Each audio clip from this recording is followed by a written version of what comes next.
Amós capítulo 6, de 1 a 7. Ai dos que andam à vontade em Sião, dos que vivem sem receio no monte de Samaria, homens notáveis da principal das nações, aos quais vem a casa de Israel. Passai a Calné e vede, e dali ide a grande Amate. Depois descei a Gate dos filisteus. Sois melhores que estes reinos? Ou será maior o seu território do que o vosso território? Vós que imaginais estar longe o dia mau, fazeis chegar o trono da violência, que dormis em camas de marfim, e vos espreguiçais sobre o vosso leito, e comeis os cordeiros do rebanho e os bezerros do cevadouro, que cantais à toa ao som da lira, e inventais como Davi instrumentos músicos para vós mesmos, que bebeis vinhos em taças e vos ungis com mais excelente óleo, mas não vos afligis com a ruína de José. Portanto, agora ireis em cativeiro, entre os primeiros que forem levados cativos, e cessarão as pândegas dos espreguiçadores. Até aqui a leitura da palavra de Deus. Oremos. Ó bendito Espírito Santo, ilumina os olhos do nosso entendimento para vermos as maravilhas da Tua palavra.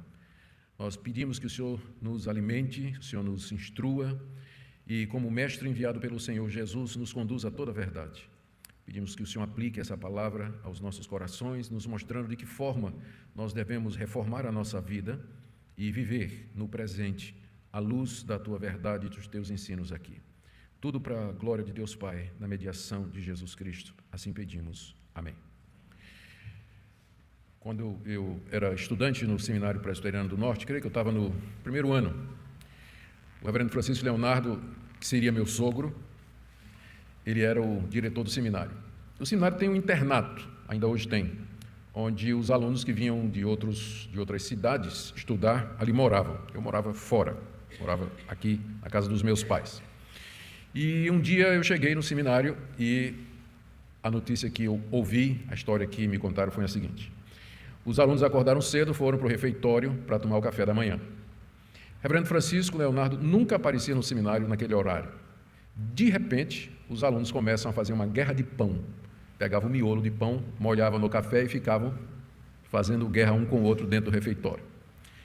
De repente, silêncio mortal. Quem é que entra no refeitório? Reverendo Francisco Leonardo. Todo mundo para, ele caminha até uma mesa, pega um pires, se ajoelha, cata os pedaços de pão, põe no pires, senta e começa a comer. O que teve de aluno chorando naquele dia não foi brincadeira. Atrás do seminário, hoje não tem mais, mas naquela época, atrás do seminário, tinha uma favela de pessoas que passavam fome e necessidade, enquanto que os candidatos a futuro pastor estavam fazendo guerra de pão. Essa foi a lição que o reverendo Francisco ensinou, sem dizer uma palavra. Há um episódio na vida de José, aquele filho de Jacó, um dos 12 filhos de Jacó, que é usado como 2 episódios, na verdade, que são usados pelo profeta Amós aqui para falar do pecado da insensibilidade. O primeiro episódio está lá em Gênesis capítulo 37, verso 23 a 25, que diz que os irmãos de José, por inveja, o traíram e o jogaram num poço.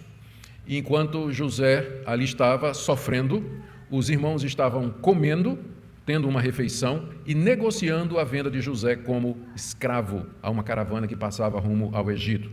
Mais adiante, no capítulo 42, no verso 21 de Gênesis, um dos irmãos de José, depois que José já tinha sido exaltado a governador do Egito e estava testando seus irmãos, ele disse o seguinte: disseram uns aos outros, os irmãos de José: na verdade, nós somos culpados no tocante a nosso irmão, pois lhe vimos a angústia da alma quando nos rogava e não lhe acudimos. Por isso vem essa ansiedade. O outro episódio foi quando José foi acusado falsamente e ele foi jogado na prisão por Potifar, instigado pela sua mulher, que levantou um falso contra José. E José, lá na prisão, adivinhou o sonho do copeiro, que teve uma visão da parte de Deus. José deu o significado, a previsão de José se cumpriu e José disse ao copeiro: quando Deus mudar a tua sorte, quando Deus te abençoar e favorecer, você então se lembra de mim que eu estou preso aqui injustamente. Tudo aconteceu como José disse. O copeiro foi reinstalado na função, voltou à sua antiga glória e se esqueceu completamente da ruína de José, que estava preso lá. Talvez com certeza são estas 2 histórias que estão por detrás do que é que o profeta Amós está dizendo aqui nessa profecia contra os notáveis da nação de Israel. Os líderes daquelas nações, a profecia inicialmente é dirigida a Judá e a Israel, ao Reino do Sul e ao Reino do Norte. Os líderes daquelas nações, como os reis, príncipes, nobres, sacerdotes e juízes, estavam vivendo uma vida opulenta, uma vida de luxo e de riqueza, ao mesmo tempo em que eram completamente insensíveis para a desgraça do país, para a miséria dos pobres e as dificuldades que os desfavorecidos enfrentavam. Amós, então, denuncia mais uma vez os pecados deles, e particularmente o pecado da insensibilidade, e profetiza o juízo de Deus que está por vir sobre eles, especialmente sobre os seus líderes. Muito embora ele comece se referindo aqui a Sião, que é Jerusalém, capital de Judá, Reino do Sul, na verdade a profecia tem como alvo principal o Reino do Norte, cuja capital era Samaria, e o rei era Jeroboão II. Lembremos aqui aquele contexto em que Amós está profetizando, para que as palavras que ele vai dizer aqui façam todo sentido sobre nós. Primeiro, a nação de Israel estava vivendo um momento de ruína social no meio do povo. Nós já vimos que os pobres estavam sendo explorados e estavam sendo oprimidos e injustiçados por parte dos ricos, poderosos, latifundiários, proprietários de terrenos. Havia prostituição, corrupção dos juízes, os direitos eram torcidos e negados para aqueles que não tinham recursos para comprar uma sentença. Havia devassidão, embriaguez, imoralidade. Amós fala aqui de um homem e uma mulher compartilhando a mesma jovem. Havia uma ruína espiritual e religiosa. O povo, mesmo sendo extremamente religioso e frequentando os 3 templos, os 3 santuários nacionais, ofereciam a Deus um culto hipócrita, formal, ao mesmo tempo que adorava outros deuses, especialmente 2 bezerros de ouro, um em Betel e outro em Gilgal. Havia ignorância de Deus, superstição, a ponto de, como vimos na última mensagem, Deus dizer assim: afasta de mim o barulho do cântico de vocês, eu não aceito esse culto que vocês estão trazendo para mim. Essa era a situação real do povo quando Amós estava profetizando. Embora, é claro, essa situação de pobreza e opressão, ela não era compartilhada pelos nobres, pelos notáveis a quem Amós se dirige primeiramente aqui. Então, o que eu queria nessa noite era mostrar a quem essa profecia é dirigida, são os notáveis da nação de Israel. Depois, quais são os pecados que são denunciados, e nós vamos ver aqui que Amós menciona pelo menos 4 atitudes pecaminosas daqueles notáveis. Depois, em terceiro lugar, o castigo que viria, e por último, algumas lições que eu penso o texto pode trazer para nós. Então, em primeiro lugar, a quem Amós dirige essa profecia. Está aí no verso 1. Ai dos que andam à vontade em Sião, dos que vivem sem receio no monte de Samaria, homens notáveis da principal das nações, aos quais vem a casa de Israel. Aqui Amós, então, dirige-se aos homens notáveis da principal das nações. A principal das nações é uma referência à nação de Israel, porque ela havia sido escolhida por Deus de entre todas as outras nações para ser o povo de Deus. Havia nações mais importantes, mais ricas e mais poderosas, como a Síria, como o Egito, por exemplo, mas Deus quis escolher a nação de Israel de entre todas as outras para ser o seu povo eleito, o povo a quem ele haveria de revelar a sua verdade, revelar o seu culto e os princípios da sua bendita lei. Por isso Israel, desse ponto de vista, era a principal das nações. Os notáveis de Israel eram aqueles homens que eram os seus líderes e que eram conhecidos, eram afamados. E eram o rei Jeroboão II, que tinha levado a nação de Israel a um período de grande prosperidade militar e financeira, os príncipes da sua família, em seguida os nobres que frequentavam o palácio, e aí vinham os juízes, os sacerdotes, todos aqueles que tinham uma posição de autoridade na nação. Amós diz aqui que era a estes, final do verso 1, são notáveis aos quais vem a casa de Israel. O povo humilde vinha até a presença desses notáveis para pedir justiça, pedir ajuda financeira, pedir socorro, pedir conselho, pedir orientação. Então é para essas pessoas que Amós dirige primariamente essa palavra. Apesar deles serem notáveis, pode ter até um pouco de ironia aqui da parte de Amós, apesar deles serem notáveis, Amós começa dizendo, ai deles. Ou seja, Amós não estava nem um pouquinho impressionado com eles. Eles poderiam ser notáveis aos olhos do mundo, mas diante de Deus, ai deles, ai deles. A palavra, então, é dirigida primariamente aos líderes. O que é que Amós, então, denuncia? O que é que estava de errado? Por que ai deles? O que é que eles estavam fazendo de errado, esses homens notáveis, poderosos, que tinham na mão o poder de definir e dirigir os destinos da nação e do povo. São 4 coisas que Amós denuncia aqui, do verso 1 até o verso 6. Primeiro, a indiferença em que eles viviam com relação à palavra dos profetas e ao juízo que Deus já vinha anunciando. Está aí no verso 1. Amós diz que eles andavam à vontade em Sião, como quem se sente absolutamente sossegado e tranquilo, sem temer perigo nenhum. Diz também que eles viviam sem receio em Samaria. A Samaria era edificada sobre um monte, talvez por isso a referência aqui, que eles vivem sem receio no monte de Samaria.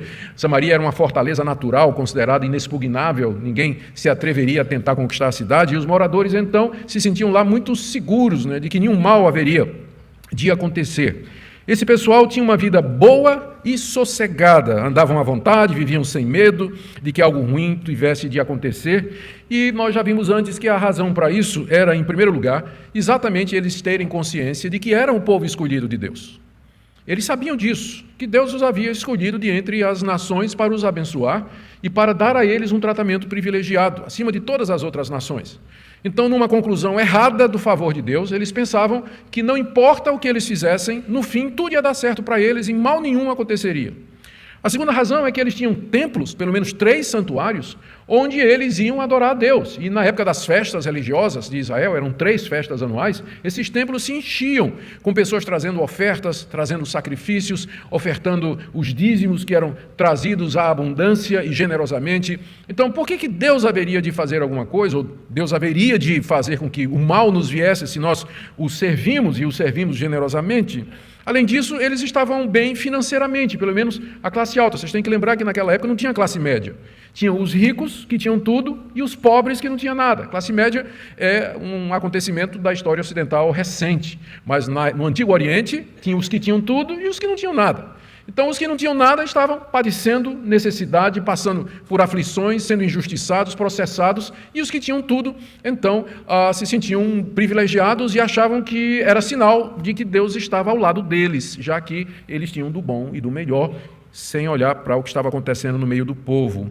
E, além disso, também havia a prosperidade militar. Jeroboão II era um hábil estrategista, tinha tido vitórias significativas contra algumas nações ao redor de Israel, e será que isso não provava que Deus estava com eles? Por isso que eles andavam à vontade em Sião, andavam sem receio no Monte de Samaria, esses homens notáveis, porque eles não viam razão nenhuma para estar alarmado, apesar de que no meio do povo havia imoralidade, havia idolatria, desobediência a Deus, havia um culto sincrético que aborrecia a Deus. Deus, na verdade, disse que odiava esse tipo de coisa que estava sendo feito. Contudo, a cegueira do coração, a prosperidade, o materialismo, tudo isso impedia que aquele povo, os nobres daquele povo, tivessem um diagnóstico correto da situação. Eles não estavam avaliando a situação da perspectiva correta. Como também hoje muita gente confunde o favor de Deus com bênçãos materiais, com vitórias na vida financeira, vitórias na vida profissional, porque estão com saúde, e as pessoas confundem isso com o favor de Deus, achando que são provas incontestes de que nenhum mal vai acontecer e que está tudo bem entre elas e Deus. Deus tinha mandado, que a gente sabe, Elias, Eliseu, Joel, Jonas e agora Amós, para advertir a nação de Israel a respeito dos seus pecados. O resultado, entretanto, foi absolutamente zero. A nação de Israel não caiu em si, não se arrependeu e não mudou de vida. Então, o primeiro pecado era exatamente esse, indiferença para com os juízos de Deus advertidos pelos profetas. Segundo, a falta de discernimento do que estava acontecendo ao redor deles no cenário mundial, versos 2 e 3. Aqui nessa passagem, o profeta Amós alerta os israelitas para o que aconteceu com 3 cidades que eram mais importantes e mais poderosas do que elas, do que Damasco e do que Jerusalém. Ele diz no verso 2, passe a Calné e veja. Ele está dizendo assim, vá lá na cidade de Calné e veja o que aconteceu com ela. É claro que Amós não está esperando que os israelitas subissem sobre seus camelos e fizessem uma viagem até Calné, mas é figurativo, é como se dissesse assim, vocês lembram do que aconteceu com Calné? Calné era uma cidade que ficava na margem do rio Tigre, que era irmão do rio Eufrates, lá na Mesopotâmia, ao norte, e era a capital do reino dos Neoititas. Mas aquela cidade havia sido subjugada pela Assíria e recentemente pelo próprio rei Jeroboão II, que tinha tido vitória militar contra ela. Mas era uma cidade muito mais forte e poderosa do que Damasco. aliás, do que Samaria e do que a própria Jerusalém, mas ela caiu.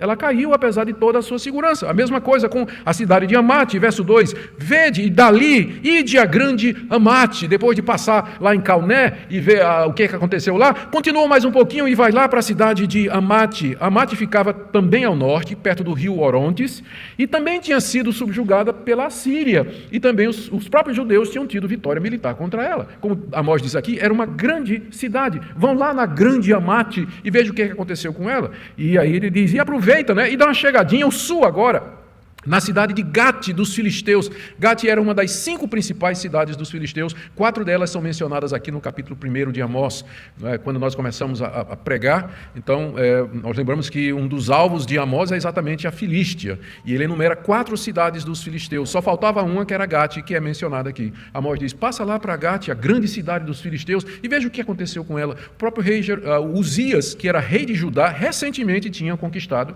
a cidade de Gate. O ponto de Amós se resume nessas 2 perguntas que ele faz no final. Sois melhores do que estes reinos? Vocês são melhores do que esses reinos? Vocês têm mais poderio militar? Vocês têm mais resistência? Estão mais bem protegidos do que esses reinos? A resposta é não. Mesmo assim, aquelas cidades foram abatidas, elas foram subjugadas, elas foram conquistadas. Segunda pergunta, final do verso 2. Será maior o território deles do que o vosso território? Resposta, sim. Era maior, mas mesmo assim foram conquistados. Então imagine vocês. Esse é o ponto de Amós. Imagine vocês. Então esse era o segundo pecado, por assim dizer. Não ser capaz de olhar ao redor, ver a mão de Deus no cenário mundial, olhar para si e dizer, se aconteceu com eles, pode acontecer comigo. O sábio vê o mal e se esconde, mas o tolo passa adiante e sofre a pena, diz o livro de Provérbios. A gente aprende muito, infelizmente, com a desgraça dos outros, ou pelo menos deveria aprender com a desgraça dos outros. Quando a gente não aprende com as desgraças dos outros, Deus vai nos ensinar com a nossa própria desgraça, que é o caso aqui. Eles deveriam saber que não há cidade que possa resistir se é Deus que está indo contra ela. Por isso não faz sentido eles andarem tranquilos e se sentindo seguros lá em Sião e lá em Damasco, quando era o próprio Deus que estava vindo contra eles e já havia destruído essas cidades. Eles pensavam que o mal nunca chegaria, e essa era a terceira atitude pecaminosa deles, está aí no verso 3. Vós que imaginais estar longe o dia mau, e fazeis chegar o trono da violência. O dia mau era aquele dia do juízo, que Deus vinha anunciando através dos profetas, que eu já mencionei aqui, que um dia Deus haveria, até mesmo, Amós já tinha dito, nós já vimos aqui, Amós já tinha dito que Deus já tinha marcado o encontro, né? Vocês querem o dia do juízo? Muito bem, prepara-te para te encontrares com teu Deus. Amós já tinha dito que Deus já tinha marcado o encontro. Então, nesse dia desse encontro, Deus não viria como amigo, mas ele viria como juiz, seria um dia mau. Mas para os judeus do Reino do Norte, esse dia não aconteceria. Verso 3, eles imaginavam estar longe o dia mau. Não somente imaginavam, não é? Mas eles rejeitavam a ideia de que ao menos haveria um dia mau contra eles, exatamente porque eles eram um povo de Deus, Deus tem uma aliança conosco, nós somos religiosos, nós cumprimos as nossas obrigações, nós vamos aos templos, nós trazemos nossos dízimos, trazemos nossas ofertas, cumprimos os rituais que foram impostos pela lei de Moisés. Por que vai chegar um dia mau contra nós? E ao tomar essa atitude de rejeitar a possibilidade do juízo de Deus, na verdade, eles estavam fazendo chegar o trono da violência, final do verso 3. Ou seja, vocês estão, na verdade, apressando a chegada do rei da Síria, cujo trono foi construído na base de violência. Vocês que estão dizendo, nunca vai chegar o dia mau, essa atitude, na verdade, está atraindo o trono da violência contra vocês. A referência é o rei da Síria. Os assírios eram conhecidos pela violência com que os seus guerreiros lutavam, pela crueldade com os inimigos e os cativos, pois era exatamente esse reino de violência que Deus estava trazendo contra eles. E quanto mais eles diziam, isso nunca vai acontecer, mais Deus dizia, está chegando contra vocês esse dia mau. O quarto pecado, que na verdade é o mais importante aqui, e é o ponto de Amós, era a indiferença para com a situação do povo. Primeiro, nós já vimos, eles estavam indiferentes para com a advertência dos profetas, verso 1. Segundo, eles não estavam vendo o cenário mundial e olhando para si e percebendo que a atitude deles era incompatível com o que Deus estava fazendo. Eles não perceberam a queda de Calné, de Amate e de Gade. Terceiro, eles imaginavam que o dia do juízo estava longe. Deus nunca haveria de julgá-los pelos seus pecados, quando, na verdade, isso só trazia o juízo mais para perto. Mas aí, em quarto lugar, Ao mesmo tempo em que eles desfrutavam de toda aquela opulência, eles eram completamente indiferentes para com a situação do povo. Aqui nos versos de 4 a 6, Amós descreve a vida de luxo, indolência e prazeres daqueles homens notáveis e suas mulheres que Amós carinhosamente apelidou de vacas de Bazã em 2 capítulos atrás. A opulência e a riqueza daquele povo é descrita da seguinte maneira. Notemos que não existe mal em si e nós desfrutarmos das bênçãos de Deus. Se Deus lhe abençoou com riqueza e com prosperidade, coma do bom e do melhor. E dê graças a Deus, aproveite, compre o melhor carro, a melhor casa, vá passar férias onde você puder, aproveite os privilégios, as bênçãos que Deus lhe deu. Não é pecado ser rico e não é pecado usar as riquezas e ter prazer nelas. O problema é quando você faz isso e é completamente indiferente para com a realidade da pobreza, da opressão e da necessidade de pessoas que estão ao seu redor, perto de você, e que você poderia abençoar e ajudar e consolar e confortar e aliviar o sofrimento com alguma oferta generosa ou com alguma ajuda generosa. Então, o problema aqui não é que eles eram ricos, os homens notáveis. O problema é que eles eram indiferentes. Esse é que era o problema. Amós começa descrevendo, então, a vida daquele povo com gastos excessivos, com supérfluo, luxo, vaidade, prazeres, quando muitos em Israel padeciam de fome. Começando aí no verso 4, quando Amós diz assim: vocês que dormem em cama de marfim. O marfim era um material caríssimo naquela época. Os ricos mandavam fazer enfeites de marfim para a cama. Quando o pobre, ele dormia enrolado na sua capa para se proteger do frio durante a noite. E os caras lá tendo cama de marfim. Cama de marfim não estava nem aí para a situação dos pobres de Israel. Diz aí também no verso 4 que eles se espreguiçavam sobre o leito. Né? Provavelmente está descrevendo aqui a ressaca. Acordava de manhã de ressaca, né? A noitada foi muito boa, a cachaça foi muita, a festa foi legal demais, estava lá se espreguiçando sobre os leitos, enquanto os pobres, coitados trabalhadores, estavam lá sem café da manhã, trabalhando nos seus campos por um salário extorsivo. No verso 4 ainda, diz aqui Amós, que eles comiam os cordeiros do rebanho e os bezerros do cevadouro. Não há mal nenhum nisso, só que tem que lembrar que os pobres de Israel só comiam carne 3 vezes ao ano. Pentecoste, Páscoa e Tabernáculo, quando eles vinham para o templo oferecer a Deus o melhor do seu rebanho, e ali então eles comiam no templo, na presença de Deus, com a sua família, carne. Churrasco era 3 vezes ao ano, mas esses notáveis, era churrasco todo dia, e eles pegavam, não é que é errado, entende? Mas tem que ver José, não é que não tem que estar comendo farinha com sardinha de lata. Enquanto você está ali se esbaldando e você não dá a mínima para isso, você não está nem aí para esse tipo de coisa, Depois, Amós menciona aqui no verso 5, a criatividade musical desse pessoal, até fazendo uma paródia do rei Davi. Davi criou instrumentos de música para louvar a Deus, mas esse pessoal estava inventando instrumento de música para alegrar as baladas e as festas e as churrascadas que eles davam. Aí no verso 5, cantais à toa. Viviam à toa e cantavam à toa, ao som da lira, e inventais, como Davi, instrumentos musicais para vós mesmos. Como eu disse, inventar instrumentos de música, não tem mal nenhum nisso.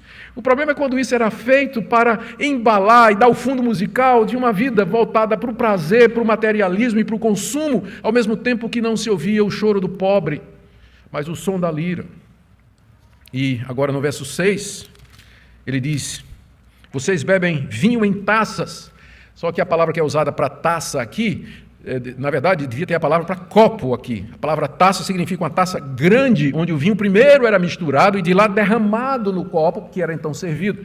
Esse pessoal não esperava nem isso, eles já iam lá no garrafão, né? Já iam lá nas taças enormes e bebiam nessas taças caras, na prataria caríssima, sem ter qualquer preocupação com a situação do pobre. E diz também: vos ungis com mais excelente óleo.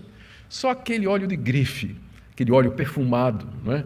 Que servia terapeuticamente para embelezar e para o cheiro. Você sabe que o oriental praticamente não tomava banho naquela época, né? Então fedia mesmo. Então os caras compravam ali litros de óleo perfumado para esconder a suvaqueira e outros cheiros desse tipo de coisa, né? O cheiro de vômito, né? da ressaca das festas. Estava lá, gastavam rios de dinheiro com esse tipo de coisa.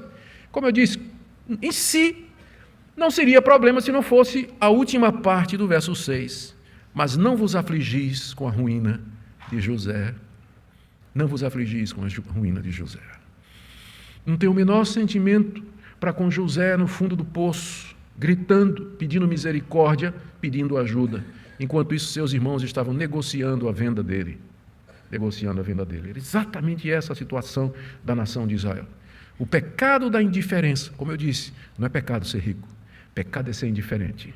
Pecado é você deixar de ajudar, de contribuir, de abençoar quando Deus lhe deu os recursos para isso. Pecado é viver para esse tipo de vida. Pecado é ter como alvo esse estilo de vida aqui, e nos seus planos, no seu orçamento, não tem margem nenhuma para ajudar o pobre, o necessitado, aquele que realmente precisava. Eles não se afligiam com a ruína do povo. Então agora, terceiro lugar, Amós anuncia o castigo. Primeiro Amós se dirigiu para eles, notáveis, até ironicamente, depois denunciou os pecados, nós vimos as 4 atitudes aqui, terminando com a indiferença, e agora em terceiro lugar, Amós anuncia o castigo que está preparado. Está aí no verso 7, o portanto introduz a conclusão. Portanto, ou seja, à luz desses pecados, especialmente do último, esse da insensibilidade com a ruína de Jacó, agora ireis em cativeiro entre os primeiros que forem levados cativos e cessarão as pândegas dos espreguiçadores. Aqui Amós anuncia o juízo, a consequência do pecado de insensibilidade. Eis o motivo pelo qual ele começou esse oráculo dizendo no verso 1, ai de vocês, porque ai deles, porque eles serão os primeiros a serem levados em cativeiro quando o trono da violência chegar no dia mau mandado por Deus. Israel seria, sim, invadido e conquistado como Calné, Amate e Gade. E eles, os notáveis, eles seriam levados como escravos para o cativeiro assírio. E eles seriam os primeiros da fila. Eles passaram a vida toda querendo estar na frente da fila de prioridade, de cliente VIP. E Deus diz, vou fazer a mesma coisa. Quando vocês forem levados para o cativeiro, adivinha quem vai estar na frente? Eu vou colocar vocês lá no primeiro lugar. E cumpriu exatamente como Amós disse. Nós lemos no livro dos Reis que em 722 o rei Salmaneser, ou Sargão II, ele invadiu e conquistou Samaria. E o primeiro que ele capturou, prendeu e mandou em cativeiro, adivinha? Foi o rei Oséias, que era o nobre, que era o rei daquela época. Foi o primeiro que foi mandado em cativeiro, cumprindo exatamente aquilo que Deus havia dito. E dessa forma, então, Amós diz, Deus vai fazer cessar as pândegas dos espreguiçadores, ou seja, Deus vai cessar esses banquetes alegres para os que vivem ociosos e insensíveis. A vida luxuosa e cara vai terminar com o juízo de Deus. Queridos, que lições nós podemos tirar para nós aqui? Eu queria então pensar em algumas para terminar nessa noite. Essa passagem nos instrui em alguns pontos que creio são bem relevantes. Primeiro, o Deus de Amós, o Deus a quem Amós servia, é o mesmo Deus a quem nós servimos hoje, mediante o nosso Senhor e Salvador Jesus Cristo. Deus sempre aborreceu o pecado da insensibilidade, do descaso e da indiferença para com o pobre e o necessitado, aquele que realmente precisa. Não foi esse o pecado do rico? Lucas 16, parábola do rico e de Lázaro. O mendigo estava ali comendo das migalhas que caíam da mesa do rico, que não estava nem aí para ele. Foi por essa causa que ele foi condenado. Não foi esse o pecado daqueles que passaram ao largo pelo judeu que tinha sido ferido e que foi atendido pelo bom samaritano? E não é esse o pecado que vai condenar muitos no dia do juízo? Mateus 25, Jesus diz, apartai-vos de mim, malditos, para o fogo eterno, porque tive fome, não me deste de comer. Estava doente, não fostes visitar-me. Estava preso e não fostes até a cadeia. Precisava de ti e você nunca apareceu. Esse é o pecado que, de acordo com Jesus, no dia do juízo, Deus vai imputar aos ímpios, que é o descaso, a indiferença e a insensibilidade para com as pessoas ao seu redor. É o pecado, em segundo lugar, que se manifesta em nossos dias, sim, no meio evangélico, sim, de diversas formas, que parecem pequenas, insignificantes, mas começa com aqueles gastos excessivos, supérfluos, e aí pouca ou nenhuma doação, oferta, ou compromisso, ou ajuda com os irmãos da igreja que têm necessidade. Começa com os evangélicos, especialmente os jovens que estão começando a vida, estão indo para o mercado de trabalho, estabelecendo como alvo da vida o lazer, o culto ao corpo, negócios, esportes, e não há nenhum projeto de envolvimento com obra social, de ajudar necessitados ou de contribuir generosamente para que os órgãos capazes possam consolar os aflitos. O gasto com vestidos, roupas, festa, o gasto com festas dispendiosas. E, ao mesmo tempo, não há nenhuma doação para a instituição de caridade, creche, orfanato, abrigo de idosos. nenhum envolvimento com missão, nenhuma contribuição para a evangelização dos povos perdidos e não alcançados. Qual é a raiz de tudo isso? É a mesma, da época de Amós. Por isso não tem problema nenhum com esse estilo de vida. O problema é quando isso é feito sem qualquer sensibilidade para com a realidade do mundo caído em que nós estamos inseridos. Às vezes os evangélicos, especialmente de classe média, eles vivem numa bolha. Eles não conhecem a realidade fora dessa bolha. Eles não conseguem pensar fora dessa bolha. Terceira lição. Embora a passagem ela seja dirigida aos líderes da nação, e a gente tem sempre que observar isso, quem são os recipientes da profecia, contudo, ela tem uma aplicação, sem dúvida, a todos os leitores, aos cristãos em geral. Qual é ela? Nós devíamos estar conscientes da pobreza, sofrimento e da injustiça ao nosso redor. E tem várias coisas que nós podemos fazer com a graça de Deus. Primeiro, podemos começar pedindo perdão a Deus pela nossa insensibilidade, por fazermos guerrinha com miolo de pão às margens de uma favela. Nós podemos nos arrepender diante de Deus e pedir que Ele nos sensibilize, que Ele abra os nossos olhos, que Ele nos dê amor e compaixão. Que tal, em vez de buscar a Deus para pedir um batismo com o Espírito Santo, em que você vai ter dons espirituais, sonhos, visões e profecia, pedir a Deus um batismo de amor que ninguém quer. Só querem buscar a Deus para esse tipo de coisa sobrenatural, mas que tal pedir a Deus isso, que enche o seu coração de amor e de compaixão para com essas pessoas? Saia da bolha, conheça e visite pessoas que são realmente pobres, doentes e necessitados. Gaste menos com supérfluo, planeje visitar hospitais do câncer de preferência, abrigos, orfanatos, se der, vá a favelas e bairros pobres, saia da bolha, veja a realidade ao nosso redor. Contribua financeiramente, generosamente, consistentemente, para que os órgãos que são capazes e estão preparados para isso possam ajudar. Às vezes é difícil individualmente você fazer o bem, porque você não sabe avaliar qual a real necessidade daquela pessoa pobre. Que às vezes, em vez de um peixe, ela precisa ganhar uma vara e um anzol para aprender a pescar. Junta diaconal da igreja, ela existe exatamente para isso, para avaliar a necessidade e então dar à pessoa o que ela realmente precisa. Por isso que nós insistimos que a sua contribuição ela seja na igreja, voltada para a junta diaconal, que ela conhece os pobres, conhece os necessitados da igreja e de outras igrejas também e pode investir, abençoar e ajudar, inclusive em projetos sociais. Eu quero também aqui dar uma palavra, em quarto lugar, a José. Quero dar uma palavrinha a José. José aqui são os sofredores, são os abandonados. Meu querido José, Deus está vendo o seu sofrimento. Deus está vendo o seu sofrimento. Ele se importa, ao contrário de muitas pessoas ao seu redor que parecem não dar mínima para o que está acontecendo com você. Lembre que depois de sofrer, José foi exaltado por Deus porque ele foi fiel.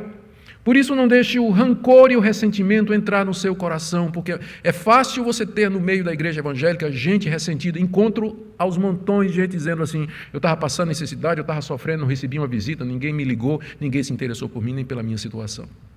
Mas não deixe o rancor e o ressentimento entrar no seu coração. Confie no Senhor, aguarde nele, ore por essas pessoas e lembre que no tempo de Deus ele agiu.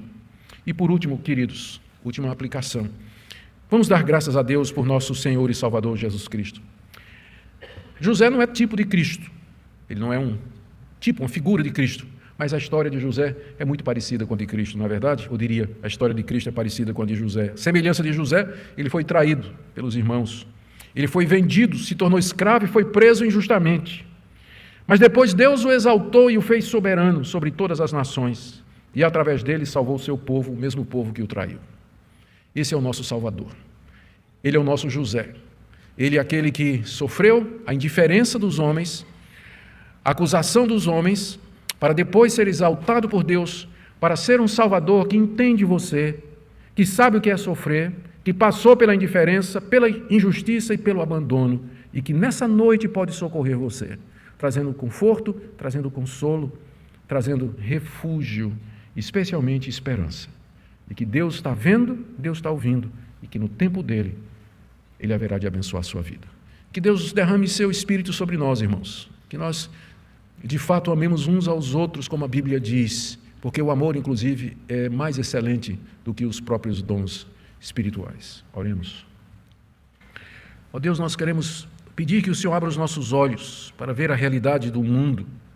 Te agradecemos pelas muitas bênçãos, não queremos ser ingratos.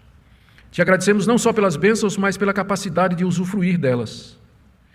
E nós te agradecemos por aqueles irmãos que são generosos, a quem o Senhor abençoou com recursos, e que não se furtaram e não se furtam a contribuir generosamente na proporção em que têm recebido. Mas nós queremos nessa noite orar por aqueles que, mesmo que têm recebido tanta coisa do Senhor, não contemplam a necessidade de José e não contribuem, não ofertam generosamente, constantemente, consistentemente para o alívio dessas pessoas. Oramos também por aqueles que estão sofrendo, passando necessidade, que o Senhor queira confortar, que o Senhor queira consolar. E nós pedimos também, Senhor, nós queremos também agradecer, Senhor, pelo nosso Salvador, que passou por tudo isso para nos resgatar desse mundo mau, perdoar os nossos próprios pecados, nos compreender e atender quando nós a Ele recorremos. É no nome dele que nós oramos agora. Amém.